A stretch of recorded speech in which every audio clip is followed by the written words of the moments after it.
What's going on, guys? It's your boy the Markham Knight here. Today's video is going to be all about the final episode of WandaVision. So I'm going to give you a recap and then I'm going to give you my review for this episode. And not just for this episode, for the show in its entirety, because it is now completely over. So let's start with the recap. The first thing we see is it's a showdown of Wanda versus Agatha and Vision versus White Vision. So we get to see them throw down for just a little bit, and then they kind of move from place to place and they kind of start telling the story more and more. Next big reveal that we get is that Pietro is not X-Men's actual Quicksilver. It is instead just a boner joke. His name is Ralph Boner. And there is nothing significant about that, nothing that I was able to think of when because I've read a lot of different comics and I've never heard of Ralph Boner in any way. So the only thing I can get from this is that he is probably just a boner joke. Now, he could secretly have been Mephisto or Nightmare or something and just not revealed himself in the show, but as far as this show is concerned in its entirety, he's just a boner joke, which was a big disappointment. But the next big thing that we see is that Vision and White Vision, while they're throwing down, White Vision kind of tells Vision that, his directive and his objective is to kill the Vision. And Vision says, well, I'm not technically that Vision, I'm not the real Vision. And then after a little bit of a philosophical conversation about Theseus' ship and whether he's real Vision or not, White Vision accepts that idea that he is not actually the real Vision, so he doesn't need to kill him. And then the fake Vision that Wanda has created, he actually gives the White Vision his memories back. And then Vision just flies off, which is kind of weird because you would think if Vision has his full memories back, he would try to go see Wanda. But he flies off somewhere. We don't really know where he goes, but he does just fly off and leave once he is fully realized again. Next big thing that we see is that after a huge showdown with Agatha, Wanda becomes full Scarlet Witch. She unleashes, she gets her full suit, and her suit does look badass for all those people who are kind of hating and saying that the suit wouldn't look good in movies and stuff. This is how good it can look. And it could even look better if they wanted to, but it looked really good. I had zero complaints with how the suit looked. The suit looked fantastic. And then she absorbs all of Agatha's powers using the same little trick that Agatha used with the runes. But after she absorbs everything, she turns Agatha into just one of those townsfolk. So for the rest of Agatha's life, she's just going to be a townsfolk until Wanda necessarily needs to get her back. Because Agatha did say, you don't know what you unleashed by becoming the full Scarlet Witch. So it will be interesting to see. She will probably have a part to play in the future stories of Wanda, because at the end of this, spoiler, we do see something big with Wanda. But even before that, we get to see Wanda restore everything and Westview goes back to being Westview. And because of that, she loses Vision and she loses her kids. And Wanda and Vision both speak about it and say this is not necessarily goodbye, it's just goodbye before the next hello. And obviously we know White Vision's out there somewhere, so Wanda can go see White Vision.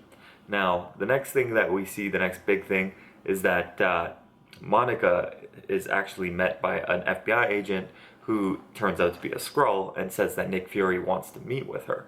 Now, I think this is setting up the Secret Invasion. I think it can also be set up for Captain Marvel too, because obviously Monica's going to play a big part in that. But there's nothing too much revealed here. We just do see that there's a Skrull there, and I do think Secret Invasion is on the way. It should be coming soon. And then the final thing we see in the second big post-credit scene is Wanda is kind of off on her own, but in an adjacent room to her, we get to see her Scarlet Witch version of herself reading the Darkhold, and she hears the screams of her kids. So just a couple of quick theories. I do think they're setting up Secret Invasion, and I think that's going to be set up mostly and take place a lot in Captain Marvel 2.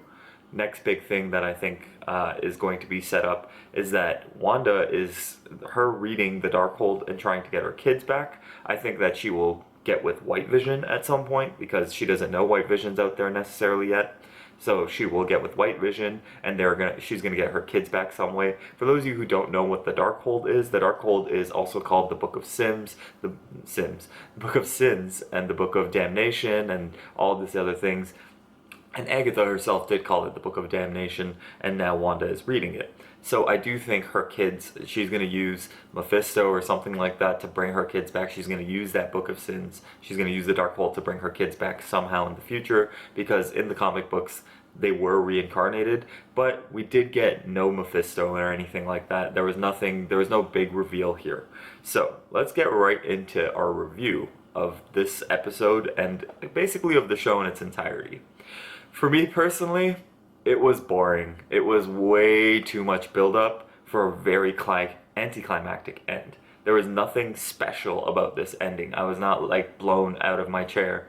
Even though Wanda lost her kids and lost Vision, she did not lose it. She's still a superhero and restored everything and kept things the way they were. There was no big explosive moment like there was in the House of M comic books where Wanda says no more mutants. And I personally thought Wanda would have been the villain for the Doctor Strange movie, but it doesn't seem like anything like that happened. The big build-up in the end is basically teasing what's going to continue in Wanda's story, which is she's going to get her kids back somehow. And now we also know that Vision is back in this world. So we got a happy ending, even though it wasn't an exact happy ending. Next thing, I'm very, very disappointed that we didn't get any multiverse stuff. I mean, this was supposed to be leading right into Spider-Man, which leads into Doctor Strange 2. It was supposed to be kind of, not necessarily a trilogy, but it's supposed to be kind of a connected story between them. Now, I'm sure there is going to be some sort of connection between them, but we didn't get any introduction into the multiverse. So I'm guessing Spider-Man is going to be that introduction into the multiverse, but regardless, we also did not get any big cameo. Now, there was a big cameo teased by literally every single actor that was on the show. Elizabeth Olsen, the actor who plays Wanda, she said that there would be a large cameo, kind of like the Luke Skywalker thing, and the guy who plays Vision, he said that there would be a big actor that he wanted to play with, and I guess that turned out to be himself, because there was no big reveal. And then the girl who plays Monica, she said that she can't wait for people to see who her engineer is and stuff, and that wasn't a big reveal. So they kind of built up this whole thing and nothing actually came of it. So I am really, really disappointed with that. And it's not necessarily that you don't have to tell us there's going to be a big reveal, and we wouldn't have built that up in our heads, because I'm expecting Magneto to fly in and say, oh, like, release my daughter or something like that, or Professor Xavier to come in and say, Wanda, you need to stop this, or something like that, something big, kind of like in the House of M. There were a lot of characters in the House of M, and it was kind of an entire worldwide story. It encompassed every single superhero in the world was affected by it, and obviously this is much smaller scale.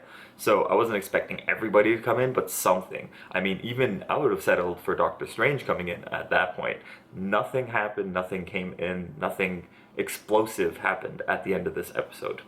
And the final thing that really, really bugged me about this whole thing was it was exactly the same repetitive storyline.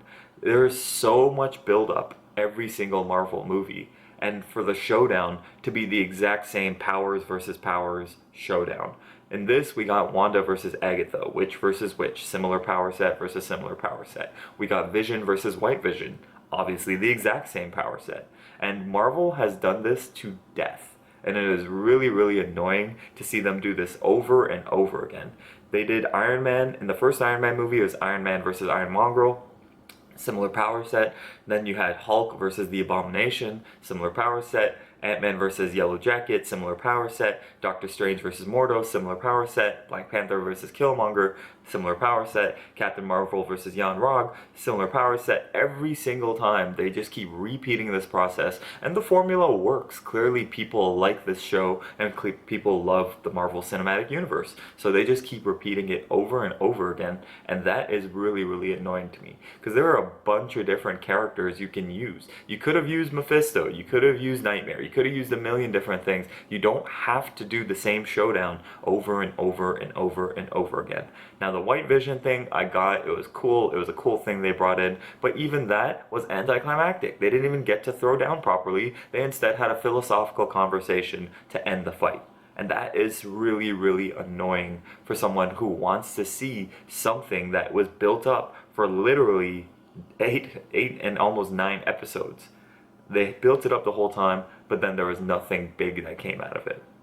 And finally, the only thing that really annoyed me about this was that they kind of took a whole big shit over the House of M storyline. Because the House of M storyline, if you guys read the comics, I guarantee if you liked WandaVision, you will love the House of M storyline. It is an amazing story, and they shit on it. And I don't like that, because they do these adaptations of those kind of stories, and they could do it way better, and it's not executed well. It kind of reminds me of the Planet Hulk storyline in Thor Ragnarok. Not only did they shove it in, but they kind of shit on the story, and it wasn't that good. It wasn't executed well. And that's one of Hulk's best stories, and WandaVision, but House of M is obviously Wanda's best story. And they shit on both of them. They were not that good, and I feel like this show got a lot of hype and a lot of excitement, and they built it up for almost 8 episodes. It actually got me a little excited at the end of it, but then nothing. In the last episode, it was a typical Marvel happy ending. Wanda's still a good guy. She's still trying to get her kids out. Vision was restored. I mean, guys, this was definitely not the show for me. I had to watch it regardless. I've watched every single thing of the MCU all the way throughout, so obviously I'm not going to miss something as big as this, but tell me what you think. This is the Markham Knight, and I need you to like, comment, and subscribe.